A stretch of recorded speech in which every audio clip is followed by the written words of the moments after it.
మొన్న మీరట్ కేసు, ఒక నేవల్ ఆఫీసర్ని పీసెస్గా నరికి డ్రమ్లో వేసి సిమెంట్ వేశారు కదా. బోత్ దట్ వైఫ్ అండ్ ఆ బాయ్ ఫ్రెండ్ ఎవరైతే చేశారో they are pure drug addicts. మీరు ఇంకా నమ్మరు, వాళ్ళు జైల్లో ఫుడ్ తినట్లేదు, డ్రగ్స్ అడుగుతున్నారు.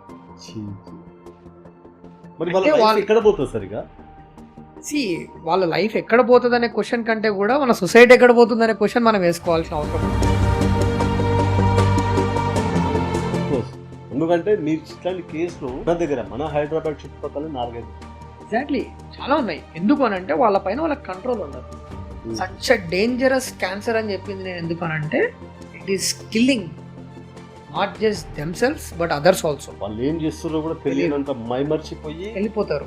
ఇంకో కేసు ఉంది, ఒక స్టూడెంట్ అగైన్ ఈ పోర్నోగ్రఫీకి వీటికి బాగా అడిక్ట్ అయ్యి ఈ డిజిటైజేషన్కి అలవాటు పడిపోయిన ఒక బాధితుడు అనొచ్చు. ఆన్లైన్లో క్లాసెస్ చెప్తున్న టీచర్కి vulgar comments on the open chat and ఈ సడన్లీ బికేమ్ న్యూడ్. టీచర్కి ఏం చేయాలో అర్థం కాలేదు.